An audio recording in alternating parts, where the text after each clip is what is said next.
আপোনালোকে জানেনে আমি দৈনন্দিন জীৱনত যিবোৰ বস্তু খাওঁ সেইবোৰ আমাৰ কাৰণে কিমান আনহেল্ডি। আজি আপোনাক মই ক'ম 10টা এনেকুৱা আনহেল্ডি খাদ্য য'ত আপোনালোক এইটো একেবাৰে এভইড কৰিব। 10 নম্বৰত আছে এলকহল। এলকহল আপুনি খোৱা একেবাৰে বাদ দিব, কাৰণ আমাৰ হাৰ্ট আৰু লিভাৰৰ কাৰণে একেবাৰে বেয়া। 9 নম্বৰত আছে ময়দাৰে বনোৱা যিবিলাক খাদ্য সেইবিলাক একেবাৰেই নাখাব, কাৰণ ইয়াত কোনো ধৰণৰ নিউট্ৰিশ্যন আৰু ইয়াত ফাইবাৰ নাথাকে। 8 নম্বৰত আছে পেকেট জুচ। ইয়াত মানে অত্যাধিক মাত্ৰাত চুগাৰ পোৱা যায় আৰু অত্যাধিক মাত্ৰাত প্ৰিজাৰ্ভেটিভছ পোৱা যায়, য'ত শৰীৰৰ কাৰণে বহুত ক্ষতিকাৰক। 7 নম্বৰত আছে আইচক্ৰীম। হয়, আইচক্ৰীম আপুনি একেবাৰে খোৱা কমাই দিব বা একেবাৰে বাদ দিব, কাৰণ ইয়াতো বহুত চুগাৰ পোৱা যায়। ইয়াৰ ফলত আপোনাৰ ডায়েবেটিছ হোৱাৰ ৰিস্ক থাকে আৰু আপোনাৰ শৰীৰৰ ওজন বৃদ্ধি কৰিব পাৰে। 6 নম্বৰত আছে প্ৰচেছ মিট। সেইবিলাক আপুনি কেতিয়াও খাব নালাগে, কাৰণ সেইবিলাকৰ পৰা বহুত বেমাৰ আজাৰ হ'ব পাৰে, কাৰণ তাত প্ৰিজাৰ্ভেটিভছ আৰু চেচুৰেটেড ফেট থাকে, য'ত মানে শৰীৰৰ কাৰণে বহুত ক্ষতিকাৰক।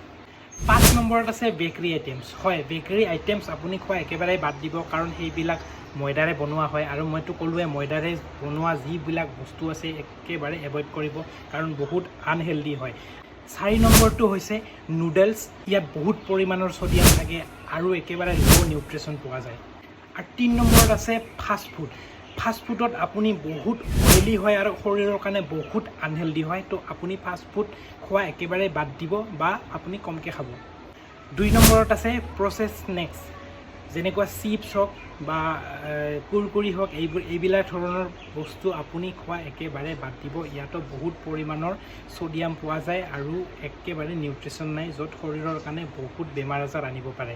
আৰু নাম্বাৰ 1টো কোৱাৰ আগতে মোৰ পেজটো প্লিজ ফ'ল' কৰি দিব আৰু মোক লাইক এটা দিব, কমেণ্ট কৰিব আৰু এই ভিডিঅ'টো শ্বেয়াৰ কৰি দিব।